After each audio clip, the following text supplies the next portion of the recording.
Hello everyone.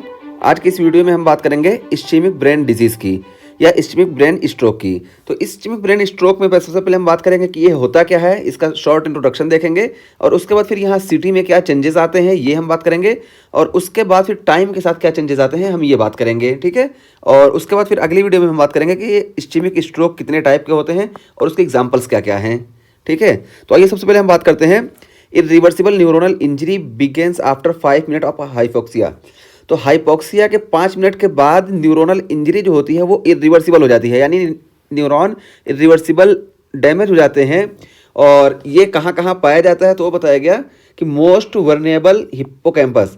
तो सबसे ज़्यादा ये चांसेस होते हैं इस चीज़ के हिप्पोकैम्पस में, और हिप्पोकैम्पस में वो भी कौन से रीजन में, तो CA1 रीजन में। तो ये CA1 रीजन जिसकी हम पहले ही बात कर चुके हैं कि ये कंसोलिडेशन में काम करता है, यानी शॉर्ट टर्म मेमोरी को ये लॉन्ग टर्म मेमोरी में कन्वर्ट करता है।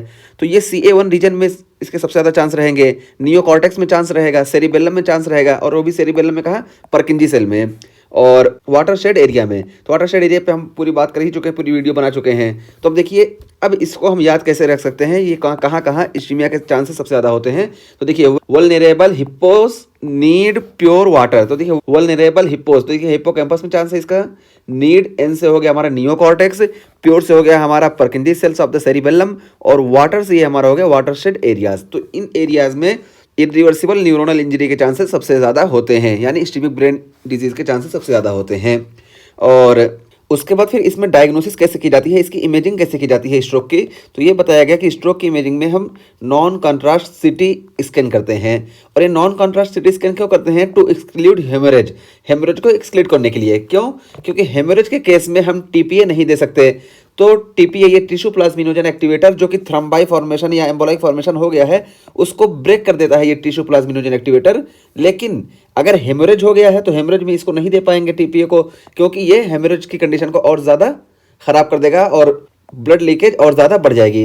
तो सबसे पहले हम नॉन कॉन्ट्रास्ट सीटी स्कैन करेंगे ताकि हम हेमोरेज का पता लगा लें कि हेमोरेज है या नहीं। और अगर हेमोरेज है तो हम ये टिश्यू प्लाज्मिनोजन एक्टिवेटर नहीं देंगे, और हेमोरेज नहीं है, थ्रोम्बोटिक या एम्बोलिक कुछ है, तो वहाँ पे हम टिश्यू प्लाज्मिनोजन एक्टिवेटर देंगे। ये हो गया। और उसके बाद फिर बताया गया कि CT detects ischemic changes in 6 to 24 hour. तो सिटी स्कैन के जरिए हम 6 से 24 घंटे के अंदर इस्चेमिक चेंजेस देख सकते हैं, ठीक है। और MRI की ही अगर हम बात करें तो देखिए, diffused weighted MRI can detected ischemia within 3 to 30 minutes.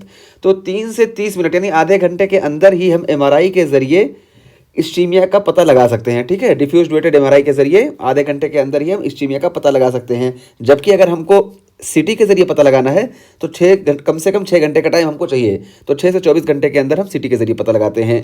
Late detect करना है तो उसमें हम सिटी ज़्यादा प्रेफर करेंगे, और अर्ली डिटेक्शन में हम MRI प्रेफर करेंगे, ठीक है।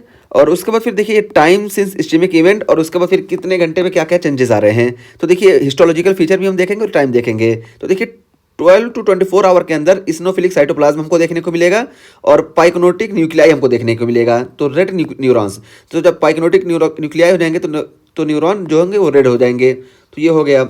और उसके बाद फिर क्या है, 24 to 72 आवर्स, इस बीच में अगर हम वो करते हैं तो इसमें हमको नेक्रोसिस देखने को मिलेगी और न्यूट्रोफिल्स भी देखने को मिलेंगे, ठीक है। तो न्यूट्रोफिल्स यहाँ पे देखिए, यहाँ पे इस्नोफिल थे और यहाँ पे 24 आवर के बाद न्यूट्रोफिल्स आ जाते हैं और नेक्रोसिस हो जाएगी। और उसके बाद फिर क्या है, 3 to 5 डेज। 3 to 5 डेज के बाद देखिए मैक्रोफेजेस देखने को मिल जाएंगे, माइक्रोग्लिया, क्योंकि CNS में जो माइक्रोफेज का मॉडिफिकेशन होता है वो माइक्रोग्लिया ही होता है, यहाँ परमानेंट रेसिड्यू जो होते हैं। और उसके बाद फिर 1 to 2 वीक्स में क्या देखने को मिलेगा, तो रिएक्टिव ग्लियोसिस हमको देखने को मिलेगा। तो रिएक्टिव ग्लियल सेल हमको देखने को मिलेगा, उसमें कौन से, एस्ट्रोसाइट्स। तो एस्ट्रोसाइट्स हमको देखने को मिलेंगे, रिएक्टिव एस्ट्रोसाइट्स, ठीक है। और वेस्कुलर प्रोलिफरेशन हमको देखने को मिलेगा, वेसल्स जो होंगी प्रोलिफरेट कर जाएंगी। और अगर 2 हफ्ते से ज़्यादा के बाद हम देखते हैं तो ग्लियल स्कार हमको देखने को मिलेगा, ठीक है। तो ये हमारा हो गया। तो आज हमने बात किया कि ये इस्चेमिक ब्रेन डिजीज़ होता क्या है, क्यों होता है, और इसमें कौन कौन से स्ट्रक्चर सबसे ज़्यादा चांस में होते हैं इफेक्ट के। और उसके बाद फिर हमने बात की कि सिटी में क्या चेंजेस आते हैं, और इसमें हम नॉन कॉन्ट्रास्ट सिटी क्यों करते हैं, ताकि हम हीमोरेज और इस्चीमिया के बीच में डिफ्रेंशिएट कर सकें।